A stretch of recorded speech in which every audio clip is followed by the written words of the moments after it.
The EF-24 105mm f4L IS USM is a standard mid-telephoto zoom lens made for Canon's EF cameras. It was introduced in 2005 to complete the L series f4 lineup for professionals and advanced amateurs seeking a do-it-all, always be with you lens. It got on my kit in 2010 paired with the EOS 5D Mark II, and it's still my most used lens, even after having the 24 70mm f2.8 L Mark II or even the newer generation 24 105 L4L Mark II. At 8.3 by 10 cm of 670 grams of mostly plastics over what feels like a metal internal barrel, the EF-24 105mm f4 is not what I would call portable. It's big to feature the wide-angle to mid-telephoto focal length with a Respectable f4 aperture, and it matches Canon's full-frame 5D series as an everyday device for high-quality photography. The usability is also straightforward with a rear zoom ring expanding the lens from 24mm to 105mm, and a fixed all-internal focusing mechanism. The zoom ring can feel somewhat heavy due to the weight of the internal optics, but the focusing ring is always smooth to the touch. I also never found any imprecisions between the external focusing movements and the internal groups, and the distance window is also precise. Inside, Canon offers a ring-type ultrasonic motor for fast and silent focusing when paired to EOS cameras.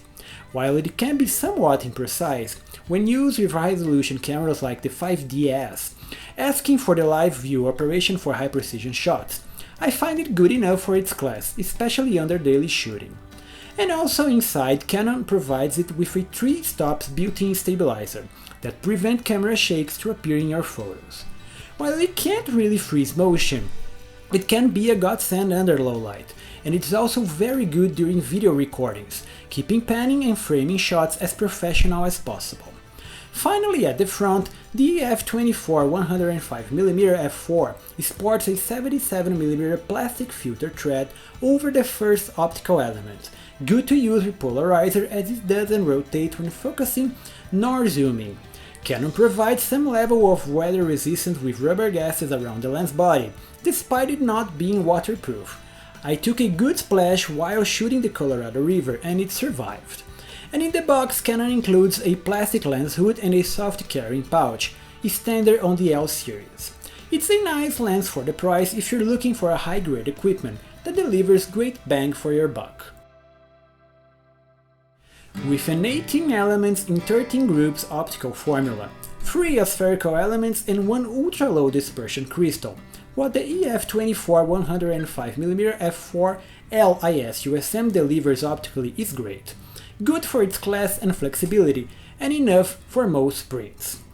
This is a somewhat controversial lens. Some people expect ultra sharpness from their cameras despite not really knowing how to get it from the camera, and blame this lens as soft, incapable, kit zoom trash where it actually can be very good. While I do recognize it's not the best zoom ever, with some loss of details near the frame edges even at f8, I do believe this is a great lens for its contrast, color reproduction, and even bokeh. Wide open, the images feature good center frame sharpness with plenty of detail for medium-sized prints, or social media output, with a slight loss of brightness around the edges that can actually enhance the color saturation, all for high-impact images. While it doesn't really work for pixel peeping on a computer screen, it can somewhat impact large prints. It's a fair performance. Great if you consider the focal lengths offered and the lens price. Stopping down enhances resolution up to f8 on most digital sensors, and it's a good idea to use if you plan to print your images.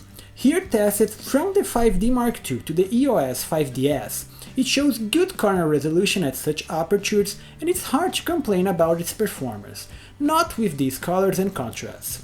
It also kind of falls short on chromatic aberrations and the overall frame geometry, that both must be fixed in post, but I'm yet to find a 24mm zoom lens that delivers impeccable performance, and even the 24 70mm f2.8 Mark II needs some improvements in these aspects. What I do like about this lens is its ability to generate great out-of-camera files, no matter the subject, and it can even impress me on some portraits and other short depth of field situations, as the background blur is smooth. So overall, this is a very easy to recommend lens, despite not being perfect, and one of my most used zooms. Be it for my professional work, that includes clients that not always know what they want, or can't really notice an image enhancement over more expensive lenses, or even some personal projects, including most of the moving product shots showed here on Lens Data. This is my go-to lens. Have fun working with it, and nice shooting!